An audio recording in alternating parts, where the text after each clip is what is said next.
പ്രിയപ്പെട്ട കുട്ടികളെ, electric potential എനർജിയെക്കുറിച്ചും ഡൈഇലക്ട്രിക്കിനെ കുറിച്ചുമാണ് നാം ഇന്ന് പഠിക്കുക. കഴിഞ്ഞ ദിവസം നമ്മൾ ഇലക്ട്രോസ്റ്റാറ്റിക് ഷീൽഡിങ്ങിനെ കുറിച്ചും ഇക്വിപൊട്ടൻഷ്യൽ സർഫസിനെ കുറിച്ചുമൊക്കെ വിശദമായി പഠിക്കുകയുണ്ടായി. Potential energy of a system of two charges. Potential energy of a system of two charges. രണ്ട് ചാർജുകൾ അടുത്തടുത്ത് വന്നാൽ അവയ്ക്കിടയ്ക്ക് ഉണ്ടാകുന്ന പൊട്ടൻഷ്യൽ എനർജി, അല്ലെങ്കിൽ രണ്ട് ചാർജുകളെ അടുപ്പിച്ച് കൊണ്ടുവരാൻ വേണ്ടുന്ന work done. Potential energy, work done രണ്ടും ഒന്നാണ്. അതാണ് നമ്മൾ ഇന്ന് കാണുന്നത്. അതിനെ നമ്മൾ സൂചിപ്പിക്കാൻ ഉപയോഗിക്കുന്ന സിമ്പല് യു ആണ്. പൊട്ടൻഷ്യൽ എനർജിയുടെ സിമ്പല് യു ആണ്. രണ്ട് ചാർജുകൾ U12 അങ്ങനെ നമ്മൾ പറയും, U12. അപ്പൊ എന്താണ് പൊട്ടൻഷ്യൽ എനർജി? നമുക്കൊരു ചാർജ് ഉണ്ടെന്നിരിക്കട്ടെ, Q1. എയിലാണ്, എ എന്ന് പറഞ്ഞ പോയിന്റിലാണ് ആ Q1 എന്ന് പറഞ്ഞ ചാർജ് ഇരിക്കുന്നത്. നമുക്ക് ബി എന്ന് പറഞ്ഞ ഒരു പോയിന്റ് ഉണ്ട്. ആ പോയിന്റിലെ പൊട്ടൻഷ്യൽ Q1 കാരണം ആ പോയിന്റിൽ ബി എന്ന് പറഞ്ഞ പോയിന്റിലുള്ള പൊട്ടൻഷ്യൽ ബി ആണ്.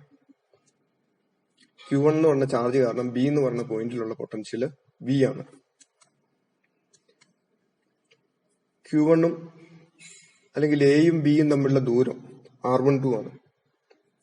എയും ബിയും തമ്മിലുള്ള ദൂരം R12 ആണ്. ബി എന്ന് പറയുന്ന പോയിന്റിലെ പൊട്ടൻഷ്യൽ വി ആണ്. നമുക്കറിയാം, ഇൻഫിനിറ്റി Q1-ൽ നിന്ന് ഇൻഫിനിറ്റി, Q1-നെ സംബന്ധിച്ച് ഇൻഫിനിറ്റി എന്ന് പറഞ്ഞാൽ Q1 കാരണമുള്ള ഫോഴ്സ് അനുഭവപ്പെടാത്ത സ്ഥലമാണ്. ഇൻഫിനിറ്റ് ഡിസ്റ്റൻസിൽ ഇരിക്കുന്ന, Q1-ൽ നിന്ന് ഇൻഫിനിറ്റ് ഡിസ്റ്റൻസിൽ ഇരിക്കുന്ന ഒരു ചാർജാണ് Q2. Q1-ൽ നിന്ന് ഇൻഫിനിറ്റ് ഡിസ്റ്റൻസിൽ ഇരിക്കുന്ന ഒരു ചാർജാണ് Q2.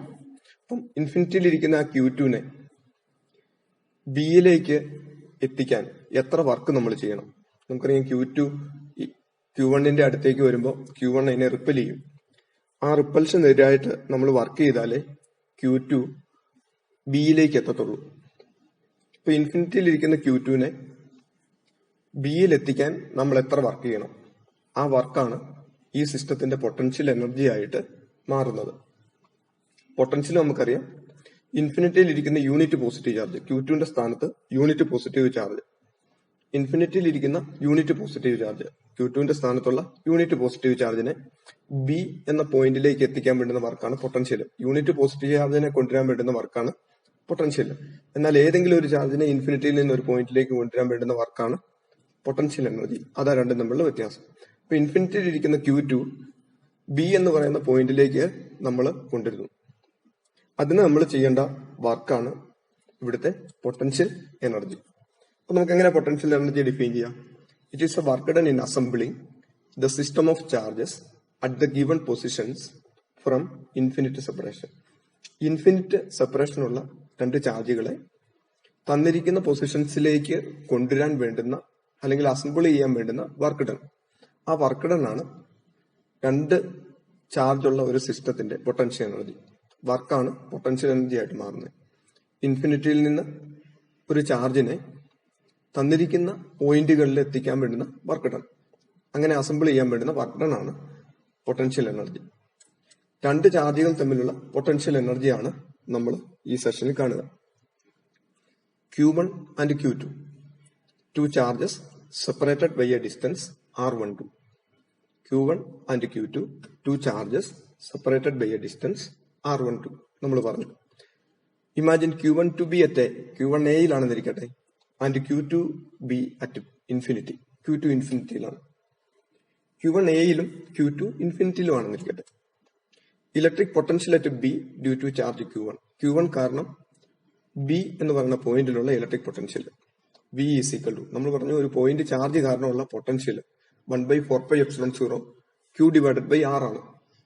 R ഡിസ്റ്റൻസ് അകലെ, ഒരു ചാർജിൽ നിന്ന് R ഡിസ്റ്റൻസ് അകലെ ഒരു പോയിന്റ് ചാർജ് കാരണമുള്ള potential V is equal to 1/4πε0 Q divide by R ആണ്. ഇവിടെ ബിയിലെ potential V is equal to 1/4πε0 Q1 divided by R12, Q1 divide by R12. ഇനി വർക്ക് ഡൺ, അത് തന്നെയാണ് പൊട്ടൻഷ്യൽ എനർജി ആയിട്ട് മാറുന്നത്. Work done in bringing Q2 from infinity to B, Q2നെ ഇൻഫിനിറ്റിയിൽ നിന്ന് ബിയിലേക്ക് കൊണ്ടുവരുന്നു. അപ്പൊ ചെയ്യുന്ന വർക്ക് ഡൺ നമുക്കറിയാം. W by Q is equal to potential. അതാണ് W by Q is equal to potential. ആ ഫോർമുല വെച്ചിട്ടാണ് നമ്മൾ വർക്ക് കണ്ടുപിടിക്കുന്നത്. W by Q is equal to W by Q equal potential. അങ്ങനെ നമ്മൾ പഠിച്ചത്. W by Q equal to potential. അത് വെച്ചിട്ട് പറയുമ്പോൾ W by Q is equal to potential. അത് വെച്ചിട്ട് നമ്മൾ പറയുമ്പോൾ W by Q2 is equal to V. അങ്ങനെ വരും. W by Q2 is equal to V. ഇവിടെ Q2നെ എടുത്തോണ്ട് വരുന്നത്. അതുകൊണ്ട് W by Q2 is equal to V. അപ്പോൾ work done W is equal to Q2 into V. അല്ലെ V into Q2. Work done W is equal to V into Q2. എന്തിനു വേണ്ടുന്ന work ഇടുന്ന Q2വിനെ ഇൻഫിനിറ്റിയിൽ നിന്നും B എന്ന് പറയുന്ന പോയിന്റിലേക്ക് കൊണ്ടുവരാൻ വേണ്ടുന്ന വർക്ക് ഡൺ. Q2നെ ഇൻഫിനിറ്റിയിൽ നിന്നും B എന്ന് പറയുന്ന പോയിന്റിലേക്ക് കൊണ്ടുവരാൻ വേണ്ടുന്ന വർക്ക്. ആ വർക്കാണ് പൊട്ടൻഷ്യൽ എനർജി U12 ആയിട്ട് മാറുന്നത്. മാറും സിസ്റ്റത്തിന്റെ. W is equal to U12 is equal to B into Q2. അതാണ് വർക്ക്. B into Q2.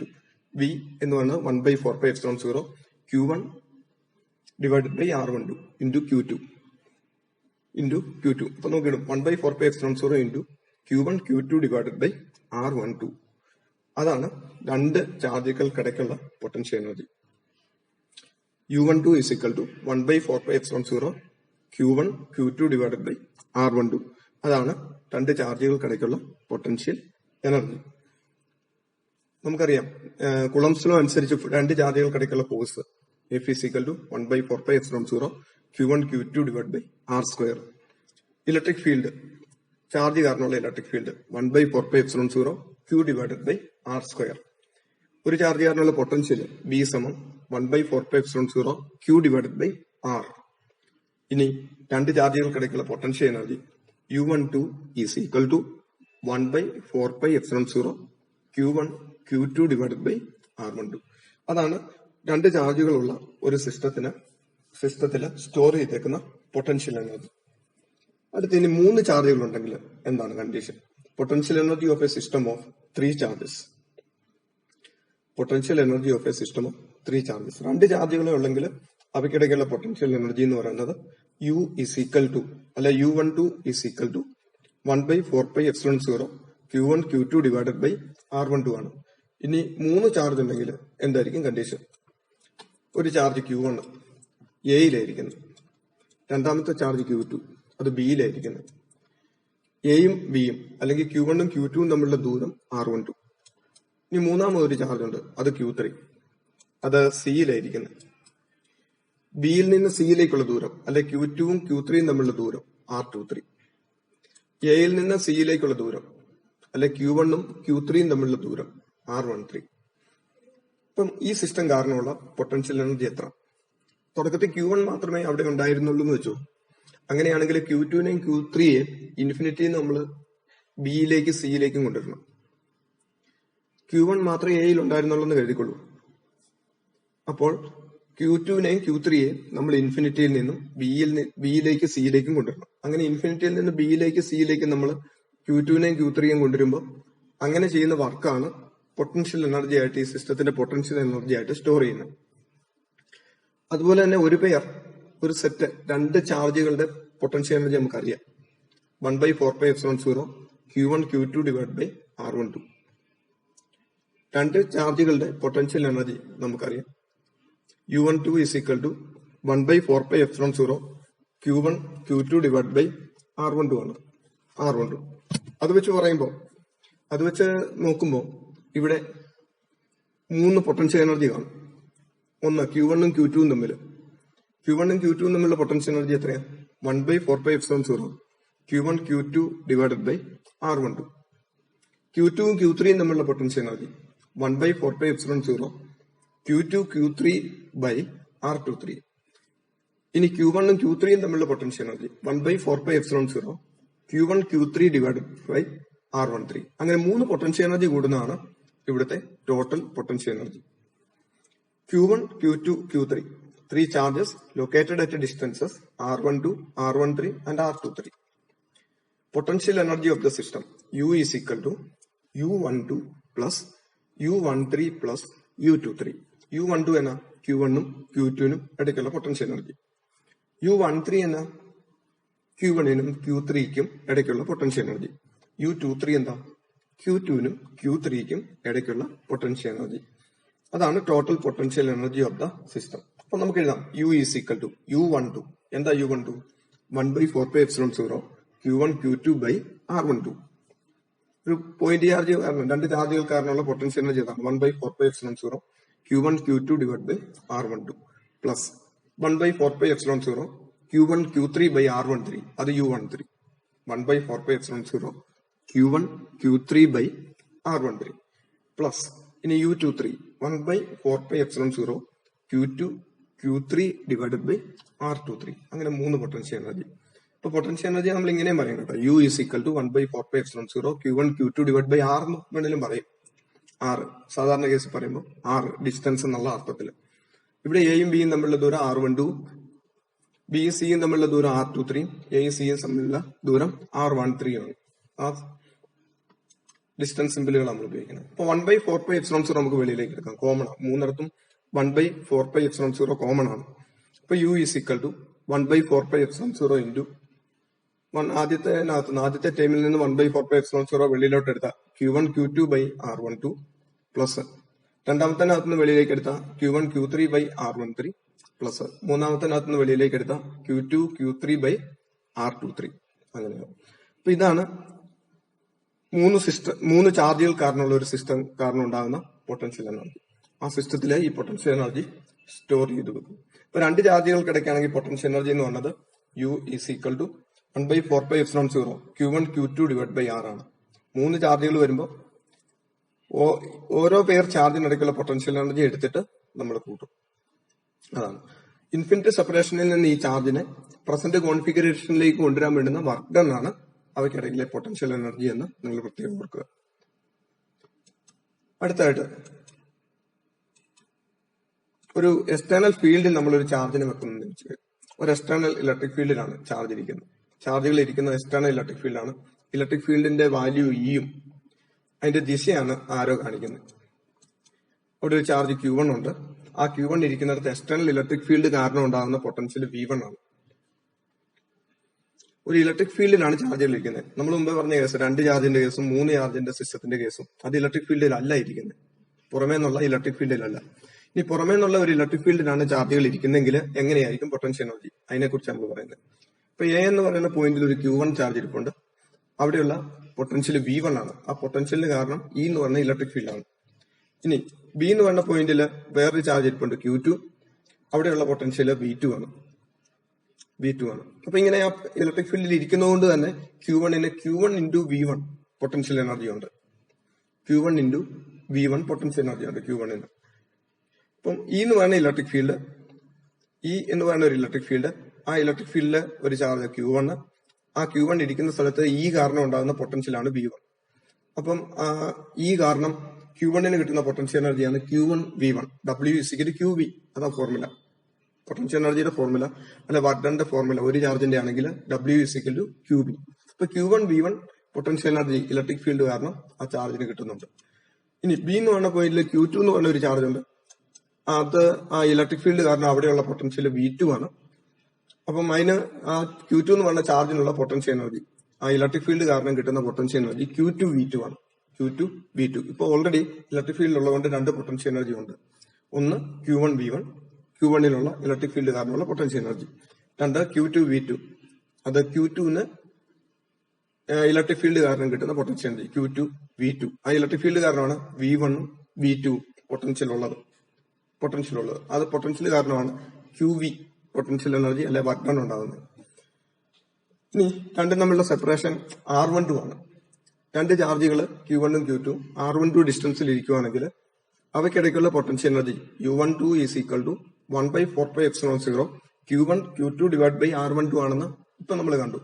അങ്ങനെ മൂന്നാമതൊരു പൊട്ടൻഷ്യൽ എനർജി ഉണ്ട്. അപ്പൊ ഈ സിസ്റ്റത്തിൽ 3 പൊട്ടൻഷ്യൽ എനർജി ഉണ്ട്. ഒന്ന് എക്സ്റ്റേണൽ ഫീൽഡ് കാരണം ഉണ്ടാകുന്ന V1 പൊട്ടൻഷ്യൽ കാരണം Q1 V1 പൊട്ടൻഷ്യൽ എനർജി, Q1ന്റെ പൊട്ടൻഷ്യൽ എനർജി. ഇനി എക്സ്റ്റേണൽ ഫീൽഡ് കാരണം ബിയിൽ ഉണ്ടാകുന്ന V2 പൊട്ടൻഷ്യൽ കാരണം Q2 V2 പൊട്ടൻഷ്യൽ എനർജി. ഇനി Q1നും Q2നും ഇടയ്ക്കുള്ള പൊട്ടൻഷ്യൽ, ചാർജുകൾക്ക് ഇടയ്ക്കുള്ള potential energy 1/4πε0 Q1 Q2 divide by R12. അത് U12. ഈ U12 ഇലക്ട്രിക് ഫീൽഡ് വേണമെന്നില്ല. ഇലക്ട്രിക് ഫീൽഡ് ഇല്ലെങ്കിൽ U12 ഉണ്ട്. ഇലക്ട്രിക് ഫീൽഡ് ഉണ്ടെങ്കിലും മറ്റു രണ്ട് പൊട്ടൻഷ്യൽ എനർജിയും കൂടെ വരും. ഒരു Q1 V1 ഒരു Q2 V2. Potential energy of two charges in an external field. External ഫീൽഡിൽ രണ്ട് ചാർജിന്റെ പൊട്ടൻഷ്യൽ എനർജി എങ്ങനെ? To charges Q1 and Q2 located at 2 points 1 and 2. 1 എന്ന് പറഞ്ഞാൽ A ആണ്, 2 എന്ന് പറയുന്നത് B ആണ്. With potentials V1 and B2. Potential energy of the charge Q1 in the external field. External field കാരണം Q1 കിട്ടുന്ന potential energy അത് U1 is equal to V1 Q1 അല്ലെ Q1 V1. ഇനി potential energy of the charge Q2 in the external field is U2 is equal to V2 Q2 അല്ലെ Q2 V2. ഇനി potential energy between Q1 and Q2, Q1നും Q2നും ഇടയ്ക്ക് ഉള്ള potential energy U12 is equal to 1/4πε0 Q1 Q2 divided by R12. Total potential energy of the system. Principle of superposition അനുസരിച്ച് ഇവിടെയുള്ള total potential energy U is equal to U1 plus U2 plus U12. അതാണ് total potential energy. ഇപ്പൊ U is equal to U1 എന്ന് പറഞ്ഞത് V1 Q1 plus U2 എന്ന് പറഞ്ഞത് V2 Q2 plus U12 1/4πε0 Q1 Q2 divide by R12. അപ്പൊ അതാണ് ഒരു external field ഉണ്ടെങ്കിൽ ഉണ്ടാകുന്ന പൊട്ടൻഷ്യൽ എനർജി. എക്സ്റ്റേണൽ ഫീൽഡ് ഇല്ലെങ്കിൽ 1/4πε0 into Q1 Q2 divide by R12 മാത്രമേ കാണുള്ളൂ. എക്സ്റ്റേണൽ ഫീൽഡ് ഉണ്ടെങ്കിൽ ആ എക്സ്റ്റേണൽ ഫീൽഡ് ഉണ്ടാക്കുന്ന പൊട്ടൻഷ്യൽ കാരണം ഓരോ ചാർജിനും പൊട്ടൻഷ്യൽ എനർജി അനുഭവപ്പെടും. അടുത്തായിട്ട് ഡൈഇലക്ട്രിക്കിന്റെ കേസിലേക്ക് നമുക്ക് പോകാം. ഡൈഇലക്ട്രിക് കോൺസ്റ്റന്റ് എന്നൊക്കെ നമ്മൾ നേരത്തെ പറഞ്ഞു. കുളംസ് ലോ കണ്ടപ്പോൾ നമ്മൾ പറഞ്ഞു ഡൈഇലക്ട്രിക് കോൺസ്റ്റന്റ് അങ്ങനെയൊക്കെ നമ്മൾ പറഞ്ഞു. ഇനി എന്താണ് ഡൈഇലക്ട്രിക്? ഡൈഇലക്ട്രിക് എന്ന് പറഞ്ഞാൽ ഇറ്റ് ഈസ് ആൻ ഇൻസുലേറ്റർ. നമ്മൾ കണ്ട് വസ്തുക്കളെ മൂന്നായിട്ട് തിരിക്കാം. ഇലക്ട്രിക്കൽ പ്രോപ്പർട്ടി അനുസരിച്ച് വസ്തുക്കളെ മൂന്നായിട്ട് തിരിക്കാം. ഒന്ന് ചാർജിനെ അല്ലെ കറണ്ടിനെ നന്നായിട്ട് കടത്തിവിടുന്ന വസ്തുക്കൾ, അവയ്ക്ക് നമ്മൾ കണ്ടക്ടേഴ്സ് എന്ന് പറയും. രണ്ടാമത്തെ കാറ്റഗറിയാണ് ചാർജിനെ അല്ലെങ്കിൽ കറണ്ടിനെ കടത്തിവിടാത്ത വസ്തുക്കൾ, അവയ്ക്ക് നമ്മൾ ഇൻസുലേറ്റേഴ്സ് എന്ന് പറയുന്നത്. എന്നാൽ ചില വസ്തുക്കളാകട്ടെ കണ്ടക്ടേഴ്സിനെ പോലെ നല്ല കണ്ടക്ടറും അല്ല, ഇൻസുലേറ്ററിനെ പോലെ അത്ര ഇൻസുലേറ്ററും അല്ല.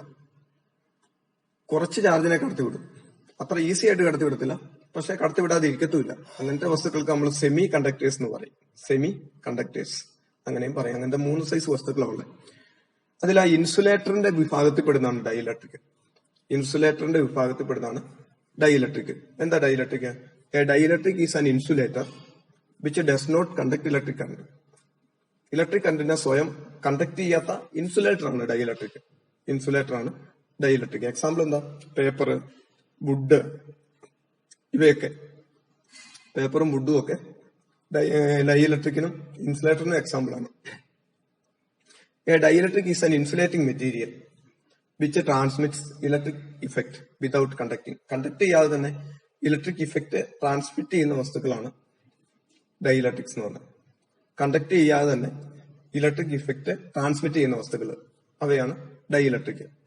Dielectric is an insulator which does not conduct electric current. A dielectric is an insulating material which transmits electric effect without conducting. Conduct ചെയ്യാതെ തന്നെ ഇലക്ട്രിക് ഇഫക്റ്റ് ട്രാൻസ്മിറ്റ് ചെയ്യുന്ന വസ്തുക്കളാണ് ഡൈഇലക്ട്രിക് എന്ന് നമ്മൾ പറയുന്നത്. അതിന്റെ പ്രത്യേകത ഇതാണ്, ഡൈഇലക്ട്രിക് കോൺസ്റ്റന്റ് കെ. ഒരു ഡൈഇലക്ട്രിക്കിന്റെ പ്രത്യേകതയാണ് ഡൈഇലക്ട്രിക് കോൺസ്റ്റന്റ് കെ. അല്ലെങ്കിൽ നമ്മൾ പറയും relative permittivity epsilon R. Relative permittivity epsilon R അല്ലെങ്കിൽ ഡൈഇലക്ട്രിക് കോൺസ്റ്റന്റ് കെ. ഇതാണ് ഒരു ഡൈഇലക്ട്രിക്കിന്റെ പ്രത്യേകത. ഒരു ഡൈപോളിന്റെ പ്രത്യേകത എന്താ? അതിന്റെ ഡൈപോൾ മൊമെന്റ്. ഡൈപോൾ മൊമെന്റ് ആണ് ഡൈപോളിന്റെ പ്രത്യേകതയെങ്കിൽ ഡൈഇലക്ട്രിക്കിന്റെ പ്രത്യേകത ഡൈഇലക്ട്രിക്കിന്റെ കോൺസ്റ്റന്റ് ആണ്. ഡൈഇലക്ട്രിക് കോൺസ്റ്റന്റ് കെ അല്ലെങ്കിൽ റിലേറ്റീവ് പെർമിറ്റിവിറ്റി എപ്സിലോൺ ആർ, രണ്ടും ഒന്ന് തന്നെ. Dielectric constant of a medium is defined as the ratio of the permittivity of the medium to the permittivity of free space. മീഡിയത്തിന്റെ പെർമിറ്റിവിറ്റിയെ അതിനെ absolute permittivity എന്ന് നമ്മൾ പറയും. Free സ്പേസിന്റെ പെർമിറ്റിവിറ്റി ആയിട്ട് ഡിവൈഡ് ചെയ്യുമ്പോഴാണ് നമുക്ക് ഡൈഇലക്ട്രിക് കോൺസ്റ്റന്റ് കിട്ടുന്നത്. കെ ഈസ് ഈക്വൽ ടു നേരത്തെ കണ്ടതാ, K is equal to epsilon R equal to epsilon by epsilon zero. Epsilon എന്ന് പറയുന്നത് absolute permittivity of the medium, epsilon zero permittivity of free space. A is equal to epsilon R is equal to epsilon by epsilon 0. അതുപോലെ ഫോഴ്സിന്റെ ടൈമിൽ നമുക്ക് ഇതിനെ express ചെയ്യാം. Epsilon R അല്ലെങ്കിൽ K equal to F air എന്ന് പറഞ്ഞു കഴിഞ്ഞാൽ ചാർജുകൾക്കിടയിലുള്ള മീഡിയം എയർ, ചാർജിനെ എയറി വെക്കുന്നു, അപ്പൊ കിട്ടുന്ന ഫോഴ്സ് ആണ് എഫ് എയർ ഡിവൈഡ് ബൈ ചാർജുകൾ ഒരു മീഡിയത്തിൽ വെക്കുന്നു. വാട്ടറിനകത്ത് രണ്ട് ചാർജുകൾക്കും ഇടയ്ക്ക് വാട്ടർ നിറച്ചു വെക്കുന്നു, അപ്പം F medium. Epsilon R is equal to F air by F medium. അത് നമ്മൾ നേരത്തെ കണ്ടതാണ്. എഫ് എയർ നമുക്കറിയാം 1/4πε0 Q1 Q2 divide by R² ആണ്. എഫ് മീഡിയം നമുക്കറിയാം 1/4πε0 K Q1 Q2 divide by R² ആണ്. ഡിവൈഡ് ചെയ്യുമ്പോൾ K നമുക്ക് കിട്ടും, അല്ലെങ്കിൽ എപ്സിലോൺ ആർ നമുക്ക് കിട്ടും. അപ്പം എപ്സിലോൺ ആർ അല്ലെങ്കിൽ റിലേറ്റീവ് പെർമിറ്റിവിറ്റി അല്ലെങ്കിൽ ഡൈഇലക്ട്രിക് കോൺസ്റ്റന്റ് ഒരു ഡെഫിനിഷൻ ആണ് F air by F medium. അതുപോലെ ഇലക്ട്രിക് ഫീൽഡിന്റെ ടേംസിൽ നമുക്ക് അതിനെ ഡിഫൈൻ ചെയ്യാം E air by E medium. പൊട്ടൻഷ്യലിന്റെ ടൈമിലും നമുക്ക് എപ്സിലോൺ ആറിനെ ഡിഫൈൻ ചെയ്യാം V air by V medium. അങ്ങനെ ഇനി കപ്പാസിറ്റി എന്ന് പറയുന്ന അതിന്റെ ടേംസിലും കപ്പാസിറ്റിയുടെ ടേംസിലും നമുക്ക് എപ്സിലോൺ ആർ അല്ലെ കെ എ ഡൈഇലക്ട്രിക് കോൺസ്റ്റന്റിനെ എക്സ്പ്രസ് ചെയ്യാം. കപ്പാസിറ്റിയുടെ ടൈമിലും നമുക്ക് ഡൈഇലക്ട്രിക് കോൺസ്റ്റന്റിനെ എക്സ്പ്രസ് ചെയ്യാം. കപ്പാസിറ്റി എന്ന് പറഞ്ഞു കഴിഞ്ഞാൽ ഒരു കണ്ടക്ടറിന്റെ ചാർജ് സ്റ്റോർ ചെയ്യാനുള്ള കഴിവാണ്. അടുത്ത സെഷൻ നമ്മൾ പഠിക്കും. കപ്പാസിറ്റി എന്ന് പറഞ്ഞു കഴിഞ്ഞാൽ ഒരു കണ്ടക്ടറിന് ചാർജ് സ്റ്റോർ ചെയ്യാനുള്ള കഴിവാണ്. അതിന്റെ ടേംസിൽ നമുക്ക് ഡൈഇലക്ട്രിക് കോൺസ്റ്റന്റ് കെ എ നമുക്ക് എക്സ്പ്രസ് ചെയ്യാം, അല്ലെങ്കിൽ എപ്സിലോൺ ആറിനെ നമുക്ക് എക്സ്പ്രസ് ചെയ്യാം. ഇനി ഫ്രീ സ്പേസിലാണെങ്കിൽ ഫ്രീ സ്പേസ് ആണ് ഒരു പാരലൽ പ്ലേറ്റ് കപ്പാസിറ്റർ എന്ന് പറഞ്ഞ കപ്പാസിറ്റർ ഉണ്ട്. ആ പാരലൽ പ്ലേറ്റ് കപ്പാസിറ്റർ അതിനകത്ത് രണ്ട് പ്ലേറ്റാ ഉള്ളത്, ഒരു ചെറിയ ഡിസ്റ്റൻസ് വെച്ചേക്കുന്ന രണ്ട് പ്ലേറ്റുകൾ. ആ പ്ലേറ്റുകൾക്കിടയ്ക്ക് ഫ്രീ സ്പേസ് ആണ്. ഫ്രീ സ്പേസ് എന്ന് പറഞ്ഞാൽ നിങ്ങൾക്ക് അറിയാം എയർ അല്ലെങ്കിൽ വാക്കുമാണ്. എയർ അല്ലെങ്കിൽ വാക്കുമാണ്. In free space parallel plate capacity of parallel plate capacitor. Parallel plate കപ്പാസിറ്ററിന്റെ കപ്പാസിറ്റി എന്ന് പറയുന്നത് ഫ്രീ സ്പേസ് കപ്പാസിറ്റിയെ നമുക്ക് ഇങ്ങനെ എഴുതാം C air is equal to epsilon 0 A by D. A എന്ന് പറഞ്ഞാൽ പ്ലേറ്റ് ഏരിയ, ഡി എന്ന് പറഞ്ഞാൽ പ്ലേറ്റ് സെപ്പറേഷൻ, പ്ലേറ്റുകൾക്കിടയ്ക്കുള്ള ദൂരം. ഇപ്പം എയർ മീഡിയം ആയിട്ടുള്ള പാരലൽ പ്ലേറ്റ് കപ്പാസിറ്ററിന്റെ capacity C air is equal to epsilon 0 A by D. അത് നമ്മൾ കാണുന്നുണ്ട്, ആ ഫോർമുല നമ്മൾ ഡിറൈവ് ചെയ്യുന്നുണ്ട്. ഇനി ഒരു മീഡിയത്തിലാണെങ്കിൽ പ്ലേറ്റുകൾക്കിടയ്ക്ക് പാരലൽ പ്ലേറ്റ് കപ്പാസിറ്ററിന്റെ പ്ലേറ്റുകൾക്കിടയ്ക്ക് ഒരു മീഡിയം വന്നാൽ with A medium C medium is equal to epsilon R epsilon 0 A by D. അതൊരു മീഡിയം വരുന്നതിന്റെ വ്യത്യാസം ഇതാണ്. എപ്സിലോൺ 0യുടെ കൂടെ ഒരു എപ്സിലോൺ ആറോ കെയോ വരും. ഒരു മീഡിയം ആണെങ്കിൽ എപ്സിലോൺ 0യുടെ കൂടെ ഒരു എപ്സിലോൺ ആറോ കെയോ വരും. അതിന്റെ അർത്ഥം എന്നാ? ഫ്രീ സ്പേസ് ആണ് കെ 1 ആണെന്ന്, അല്ലെങ്കിൽ എപ്സിലോൺ ആർ 1 ആണെന്ന്. ഫ്രീ സ്പേസ് ആണെങ്കിൽ കെ അല്ലെങ്കിൽ എപ്സിലോൺ ആർ 1 ആണ്. ഇനി ഒരു മീഡിയം വരുമ്പോൾ അതിന്റെ കൂടെ എപ്സിലോൺ ആറോ കെയോ വരും. അപ്പം ഫ്രീ സ്പേസിലാണെങ്കിൽ capacity C air is equal to epsilon 0 A by D. ഇനി ഒരു മീഡിയത്തിലാണെങ്കിൽ capacity C medium is equal to epsilon R epsilon 0 A by D. നമ്മൾ C medium by C air കണ്ടുപിടിക്കുന്നു. C medium by C air കണ്ടുപിടിക്കുന്നു. C medium by C air അവിടെ തന്നെ നോക്കിക്കഴിഞ്ഞാൽ നമുക്കറിയാം C medium epsilon R epsilon 0 A by D divided by C air epsilon 0 A by D. Epsilon 0 A by D രണ്ട് മുകളിലും താഴെയും cancel ആയി പോകും, നമുക്ക് എപ്സിലോൺ ആർ എന്ന് കിട്ടും. ഇപ്പൊ epsilon R is equal to C medium by C air. അങ്ങനെയും നമുക്ക് പറയാം. അങ്ങനെയും എപ്സിലോൺ ആറിനെ ഡിഫൈൻ ചെയ്യാം. അപ്പൊ എപ്സിലോൺ ആറിന് പല ഡെഫിനിഷൻ ഉണ്ട്, അല്ലെ ഡൈഇലക്ട്രിക് കോൺസ്റ്റന്റിന് പല ഡെഫിനിഷൻ ഉണ്ട്. K is equal to epsilon by epsilon 0, അല്ലെങ്കിൽ K is equal to F air by F medium, അല്ലെങ്കിൽ K is equal to E air by E medium. ഈ ഇലക്ട്രിക് ഫീൽഡ് ആണ്. ഇനി അല്ലെങ്കിൽ K is equal to V air by V medium, V potential ആണ്.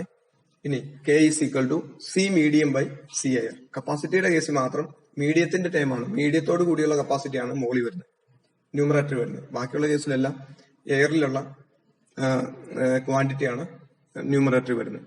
അപ്പൊ epsilon R അല്ലെങ്കിൽ K is equal to C medium by C air.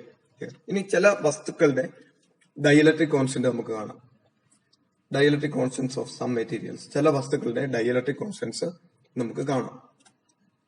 മെറ്റൽസിന്റെ കേസിൽ dielectric constant infinity ആണ്. മെറ്റൽസിന്റെ കേസിൽ ഡൈഇലക്ട്രിക് കോൺസ്റ്റന്റ് ഇൻഫിനിറ്റി ആണ്.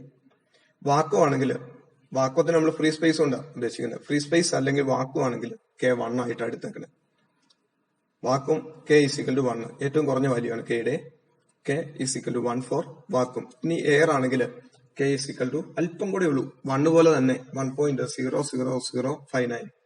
അതുകൊണ്ട് നമ്മൾ അതും 1 ആയിട്ട് എടുക്കുന്നത് കാൽക്കുലേഷന് വേണ്ടി. കാൽക്കുലേഷന്റെ കേസിലെ വാക്വത്തിനും എയറിനും എല്ലാം 1 ആയിട്ട് എടുക്കുന്നത്. പക്ഷെ എയറിന് ശരിക്കും 1.0059 ആണ് ഡൈഇലക്ട്രിക് കോൺസ്റ്റന്റ്. പേപ്പർ ആണെങ്കിൽ കെ 3.5 ആണ്.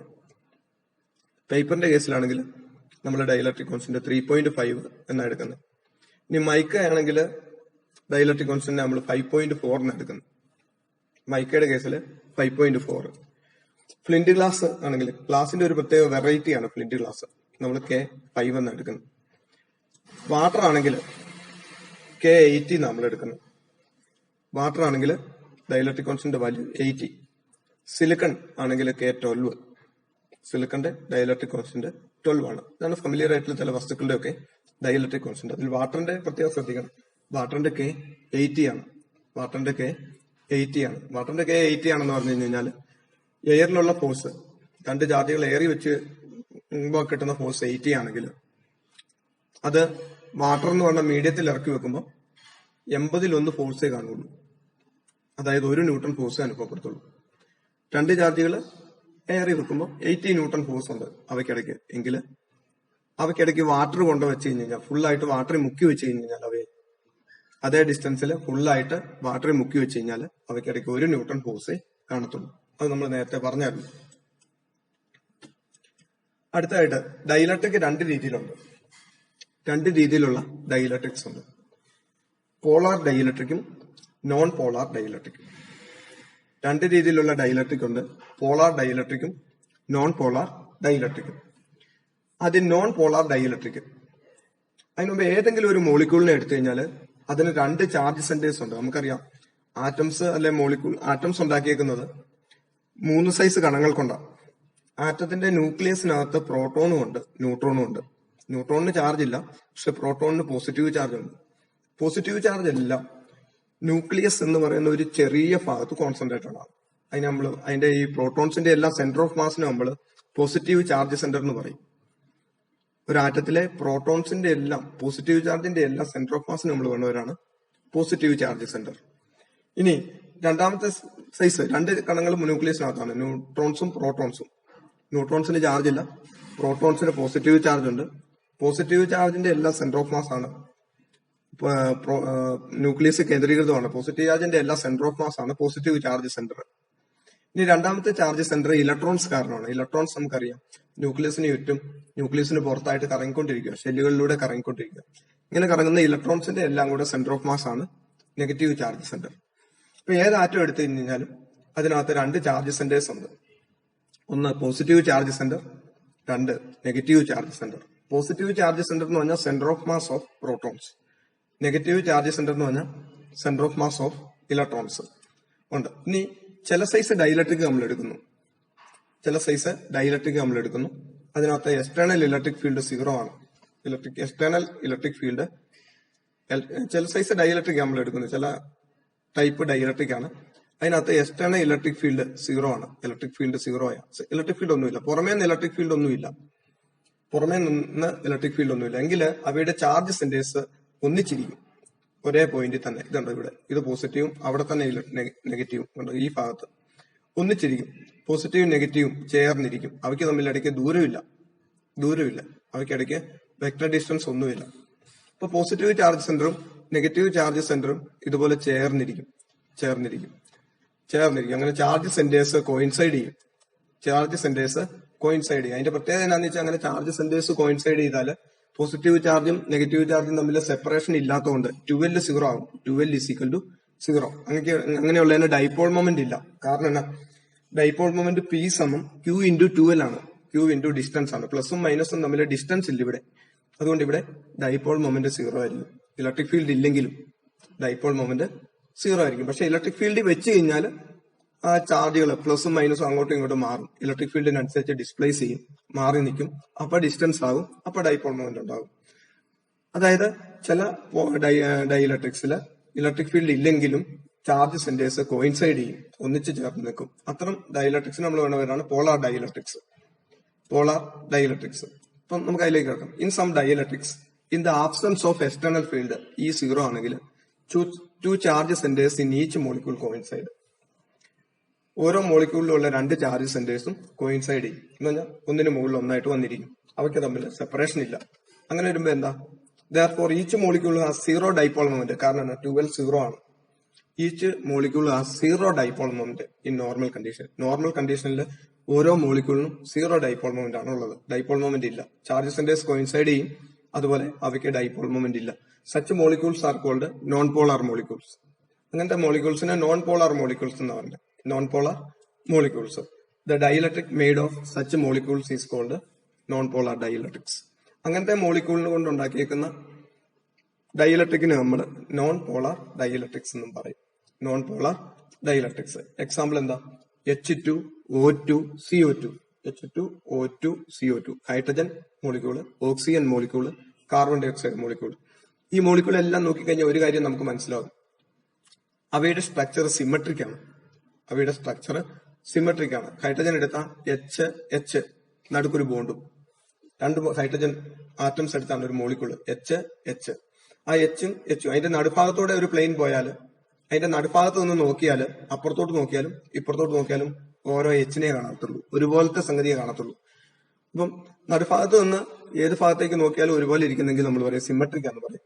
ഹൈഡ്രജൻ മോളിക്യൂൾ സിമെട്രിക് ആണ്. O2 ഓക്സിജന്റെ ബോണ്ടിന്റെ അടുക്ക് നിന്ന് രണ്ട് സൈഡിലേക്ക് നോക്കിയാൽ രണ്ട് OA, ഒരേപോലത്തെ OA ആണ് നമുക്ക് കാണുന്നത്. അതുപോലെ കാർബൺ ഡൈ ഓക്സൈഡ് OCO. ആ സി നിന്ന് നോക്കിക്കഴിഞ്ഞാൽ അപ്പുറത്തോട്ട് നോക്കിയാലും ഇപ്പുറത്തോട്ട് നോക്കിയാലും OA കാണത്തുള്ളൂ, ഒരേപോലെ സിമെട്രിക് മോളിക്യൂൾസ് ആണ്. ഇപ്പം നോൺ പോളാർ ഡൈഇലക്ട്രിക്സിൽ വരുന്നത് സിമെട്രിക് മോളിക്യൂൾസ് ആണ്. ഇപ്പൊ ഇലക്ട്രിക് ഫീൽഡ് ഇല്ലെങ്കിൽ ചാർജസിന്റെ കോയിൻസൈഡ് ചെയ്യും. ഇവയ്ക്ക് സീറോ ഡൈപോൾ മൊമെന്റ് ആണുള്ളത്. ഇങ്ങനെയുള്ള ആറ്റംസ് കൊണ്ടുണ്ടാക്കുന്ന ഡൈഇലക്ട്രിക്കിന് നോൺ പോളാർ ഡൈഇലക്ട്രിക്സ് എന്നാണ് പറയുക. സിമെട്രിക് മോളിക്യൂൾസ് ആണ് ഇവ തരുന്നത്. H2O2 CO2 ഒക്കെ എക്സാമ്പിൾസ് ആണ്. ഇനി ഇവയെ ഒരു ഇലക്ട്രിക് ഫീൽഡ് വെച്ച് കഴിഞ്ഞാൽ എന്ത് സംഭവിക്കും? Electric field non zero, electric field not equal to zero. Electric field zero അല്ലെങ്കിൽ ചേർന്നിരിക്കുന്ന പോസിറ്റീവ് നെഗറ്റീവ് ചാർജ് സെന്റേഴ്സ് തമ്മിൽ അല്പം സെപ്പറേഷൻ വരും. ഇലക്ട്രിക് ഫീൽഡ് കാരണം അങ്ങോട്ടും ഇങ്ങോട്ടും മാറിയിരിക്കും. ഇവിടെ നോക്കിക്കഴിഞ്ഞാൽ നിങ്ങൾക്ക് അറിയാം, ഇലക്ട്രിക് ഫീൽഡ് കാരണം അങ്ങോട്ടും ഇങ്ങോട്ടും അല്പം മാറിയിരിക്കും. ചേർന്നിരിക്കുന്ന ചാർജ് സെന്റേഴ്സ് കാരണം അല്പം ഈ ചാർജ് സെന്റേഴ്സ് അല്പം മാറിയിരിക്കും. ഇങ്ങനെ പ്ലസും മൈനസും ആയിട്ട് മാറും. മൈനസും പ്ലസും അങ്ങോട്ടും ഇങ്ങോട്ടും വേർതിരിക്കും ഇലക്ട്രിക് ഫീൽഡ് കാരണം. അതായത് അവ ഡൈപോൾ ആയിട്ട് മാറും. പ്ലസിനും മൈനസിനും ഇടയ്ക്ക് അല്പം ഡിസ്റ്റൻസ് വരും, അവ ഡൈപോൾ ആയിട്ട് മാറും. ഡൈപോൾ മൊമെന്റ് ഉണ്ടാകും. അവിടെ ഡൈപോൾ മൊമെന്റ് ഉണ്ടാകും. അപ്പൊ അങ്ങനെ ഡൈപോൾ മൊമെന്റ് ഉണ്ടാകുന്നതിന് പോളറൈസേഷൻ എന്നാ പറയുന്നത്. ഒരു ഡൈഇലക്ട്രിക്കില് ഡൈപോൾ മൊമെന്റ് ഉണ്ടാകുന്ന ഇലക്ട്രിക് ഫീൽഡ് കാരണം അതിന് നമ്മൾ പറഞ്ഞവരാണ് പോളറൈസേഷൻ. അപ്പൊ ഇതാണ് നോൺ പോളാർ ഡൈഇലക്ട്രിക്കിന്റെ പ്രത്യേകത. ചാർജ് സെന്റേഴ്സ് കോയിൻസൈഡ് ചെയ്യും. ഇലക്ട്രിക് ഫീൽഡ് ഇല്ലെങ്കിൽ ചാർജ് സെന്റേഴ്സ് കോയിൻസൈഡ് ചെയ്യും. ഡൈപോൾ മൊമെന്റ് ഇല്ല, അങ്ങനത്തെ കാര്യങ്ങൾ. പക്ഷെ ഇലക്ട്രിക് ഫീൽഡ് വെച്ച് കഴിഞ്ഞാൽ ചാർജ് സെന്റേഴ്സ് അങ്ങോട്ടും ഇങ്ങോട്ടും ഡിസ്പ്ലേസ് ചെയ്യും, മാറി നിൽക്കും. അപ്പൊ അവയ്ക്കിടയ്ക്ക് ഡിസ്റ്റൻസ് വരും, അപ്പൊ ഡൈപോൾ മൊമെന്റ് ഉണ്ടാകും. ഇത്തരം ഡൈഇലക്ട്രിക്കിന് നമ്മൾ നോൺ പോളാർ ഡൈഇലക്ട്രിക് എന്ന് പറയും. ഇനി രണ്ടാമത്തെ സൈസ് ഡൈഇലക്ട്രിക് ആണ് പോളാർ ഡൈഇലക്ട്രിക്. ഒരു പോളാർ ഡൈഇലക്ട്രിക്കിന്റെ പടമാണ്. ഇലക്ട്രിക് ഫീൽഡ് ഇല്ല, പോളാർ ഡൈഇലക്ട്രിക്കിന്റെ പടമാണ് അവിടെ കൊടുത്തിരിക്കുന്നത്. ഇലക്ട്രിക് ഫീൽഡ് ഇല്ലെങ്കിലും അവയുടെ ചാർജ് സെന്റേഴ്സ് കോയിൻസൈഡ് ചെയ്യത്തില്ല. പ്ലസും മൈനസും മാറി മാറിയാണ് നിൽക്കുന്നത്. അങ്ങോട്ടും ഇങ്ങോട്ടും. അപ്പം ഒരു മോളിക്യൂളിലെ ചാർജ് സെന്റേഴ്സ് ഒരു ആറ്റത്തിലെ ഒരു സബ്സ്റ്റൻസിന്റെ ആറ്റത്തിലെ ചാർജ് സെന്റേഴ്സ് കോയിൻസൈഡ് ചെയ്യുന്നില്ലെങ്കിൽ നമ്മൾ പറയും പോളാർ ഡൈഇലക്ട്രിക്സ് ആണ്. അങ്ങനെ പറയാനുള്ള കാരണമാണ് പോസിറ്റീവും നെഗറ്റീവും അങ്ങോട്ടും ഇങ്ങോട്ടും മാറി നിൽക്കുന്നതുകൊണ്ട് ഓരോ ആറ്റം എടുത്തു കഴിഞ്ഞു കഴിഞ്ഞാൽ അതിനൊരു നെറ്റ് ഡൈപോൾ മൊമെന്റ് ഉണ്ട്. ഓരോ ആറ്റവും നമ്മൾ എടുത്തു കഴിഞ്ഞാൽ അതിന് നെറ്റ് ഡൈപോൾ മൊമെന്റ് ഉണ്ട്. അറ്റോമിക് ഡൈപോൾ എന്നാണ് ഓരോ ആറ്റത്തിന്. ഒരു പ്ലസ് ഒരു മൈനസും ചേരുന്നതിന് അറ്റോമിക് ഡൈപോൾ. ഓരോ അറ്റോമിക് ഡൈപോളിനും ഒരു നെറ്റ് ഡൈപോൾ മൊമെന്റ് ഉണ്ട്. പക്ഷെ മൊത്തം കൂടെ എടുത്തു കഴിഞ്ഞാൽ ഈ ഡൈപോൾ മൊമെന്റ് പല രീതിയിലാണ്.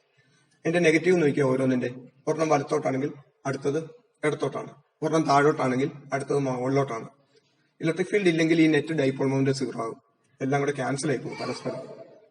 ഓരോ അറ്റോമിക് ഡൈപോൾ മൊമെന്റ് അതിനകത്തുള്ള മുഴുവൻ അറ്റോമിക് ഡൈപോൾ മൊമെന്റ്സും പരസ്പരം വേറെ വേറെ അലൈൻ ചെയ്ത് അവയുടെ ഡൈപോൾ മൊമെന്റ് തമ്മിൽ ഇലക്ട്രിക് ഫീൽഡ് ഇല്ലെങ്കിൽ ഡൈപോൾ മൊമെന്റ്സ് എല്ലാം കൂടെ ക്യാൻസൽ ആയി പോകും. പക്ഷെ ഓരോ ആറ്റത്തിനും ഡൈപോൾ മൊമെന്റ് ഉണ്ട്. അതാണ് ഇവിടുത്തെ പ്രത്യേകത. പോളാർ ഡൈഇലക്ട്രിക്സിലെ charge centres do not coincide. As a result there is a net dipole moment for atoms. Electric field zero ആണെങ്കിൽ ആ നെറ്റ് ഡൈപോൾ മൊമെന്റ് പരസ്പരം ക്യാൻസൽ ആയി പോകും. ഇത്തരം മോളിക്യൂൾസ് അസിമെട്രിക് ഷേപ്പ് ഉള്ളതാണ്. ഇതാണ് പോളാർ ഡൈഇലക്ട്രിക്സ് നമ്മൾ പറയുന്നത്. In some dielectrics, even in the absence of an external electric field, two centers of charge in each molecule do not coincide. Electric field ഇല്ലെങ്കിൽ charge centres coincide ആവില്ല. Because of the asymmetric shape of the molecule. Asymmetric shape എന്ന് പറഞ്ഞാൽ എന്താ? HCl എന്ന് പറയുന്നത് ഒരു asymmetric മോളിക്യൂളാണ്. അതിന്റെ നടുക്കൊന്ന് നോക്കിക്കഴിഞ്ഞാൽ ഒരു സൈഡ് H ഉം അടുത്ത സൈഡിൽ Cl-ഉം വ്യത്യസ്തമായ കാഴ്ചകളാണ്. അസിമെട്രിക് മോളിക്യൂൾ അങ്ങനെ വ്യത്യസ്തമാണ്. എന്നാൽ സെന്ററിൽ നിന്ന് നോക്കുമ്പോൾ വ്യത്യസ്തമായ വ്യൂസ് വരുന്ന മോളിക്യൂൾസ് ആണ് അസിമെട്രിക് ഷേപ്പ് ഉള്ള molecules. In some dielectrics, even in the absence of an external electric field, two centers of charge in each molecule do not coincide. Centers coincide ചെയ്യത്തില്ല അപ്പുറത്തേക്ക് കാണിച്ചേക്കുന്ന പോലെ, because of the asymmetric shape of the molecule. Such a molecule possesses a permanent dipole moment. Molecule permanent dipole moment ആണ് അങ്ങനത്തെ മോളിക്യൂളിന്. പക്ഷെ എല്ലാ മോളിക്യൂളും എടുക്കുമ്പോൾ dipole moment cancel ആയി പോകും കേട്ടോ. Such molecules possess a permanent dipole moment. Molecule നോക്കിയാൽ ഒരു പെർമനന്റ് ഡൈപോൾ മൊമെന്റ് ഉണ്ട്. Such molecules are called polar molecules. അങ്ങനത്തെ മോളിക്യൂൾസ് നമ്മൾ പോളാർ മോളിക്യൂൾസ് എന്ന് പറയും. അങ്ങനത്തെ മോളിക്യൂളിന് ഒരു നെറ്റ് ഡൈപോൾ മൊമെന്റ് ഉണ്ട്. അവയ്ക്ക് നമ്മൾ പറയുന്ന പേരാണ് പോളാർ മോളിക്യൂൾസ്. പോളാർ മോളിക്യൂൾസ് എന്ന് പറയും. Dielectric made of such molecules is called polar dielectrics. Polar dielectrics. Examples asymmetric ഷേപ്പുള്ള മോളിക്യൂൾസ് ആണ് H2O, പിന്നെ HCl, NH3, ammonia, water, HCl, hydrogen chloride അല്ല ഹൈഡ്രോക്ലോറിക് ആസിഡ്, NH3, അമോണിയ. ഇതെല്ലാം പോളാർ ഡൈലക്ട്രിക്സിന് example ആണ്. Electric field ഇല്ലെങ്കിലും അവയുടെ മോളിക്യൂള് പോളറൈസ്ഡ് ആണ്. ഇലക്ട്രിക് ഫീൽഡ് ഇല്ലെങ്കിൽ ആ പോളറൈസേഷൻസ് പല മോളിക്യൂൾസിന്റെ പോളറൈസേഷൻ ചേർന്ന് ക്യാൻസൽ ആയി പോകും. നെറ്റ് ഡൈപോൾ മൊമെന്റ് 0 ആവും. ഇപ്പൊ രണ്ട് സൈസ് ഡൈലക്ട്രിക്സ്, നോൺ പോളാർ ഡൈലക്ട്രിക്സും പോളാർ ഡൈലക്ട്രിക്സും. സിമെട്രിക് ഷേപ്പുള്ള മോളിക്യൂൾസ് നോൺ പോളാർ ഡൈലക്ട്രിക്സ് ആണ്. ചാർജസ് സെന്റേഴ്സ് കോയിൻസൈഡ് ചെയ്യും. പക്ഷെ അസിമെട്രിക് ഷേപ്പുള്ള മോളിക്യൂൾസ് പോളാർ ഡൈലക്ട്രിക്സ് വരും. അവയുടെ ചാർജ് സെന്റേഴ്സ് കോയിൻസൈഡ് ചെയ്യത്തില്ല. ഇനി ഇലക്ട്രിക് ഫീൽഡ് വെച്ച് കഴിഞ്ഞു കഴിഞ്ഞാൽ ഈ പോളാർ ഡൈലക്ട്രിക്സ് എങ്ങനെ ചെയ്യും? എന്ത് സംഭവിക്കും പോളാർ ഡൈലക്ട്രിക്സിന്? ഇലക്ട്രിക് ഫീൽഡ് വെച്ച് കഴിഞ്ഞാൽ electric field not equal to 0. Electric field വെച്ച് കഴിഞ്ഞാൽ പോളാർ ഡൈലക്ട്രിക്കിന് എന്ത് സംഭവിക്കും? പോളാർ ഡൈലക്ട്രിക്കിന് നെഗറ്റീവ് അല്ല ഒരു സൈഡിലേക്കും പോസിറ്റീവ് അല്ല അടുത്ത സൈഡിലേക്കും മാറും. അലൈൻ ചെയ്യും. Polar dielectrics, polar dielectric molecules, polar molecules എല്ലാം നെഗറ്റീവ് ഒരു സൈഡിലായിട്ടും പോസിറ്റീവ് അടുത്ത സൈഡിലായിട്ടും പരസ്പരം അലൈൻ ചെയ്യും. ഒരു പ്രത്യേക രീതിയിൽ അലൈൻ ചെയ്യും. അതിന് നമ്മൾ പോളറൈസേഷൻ എന്നാണ് അങ്ങനെ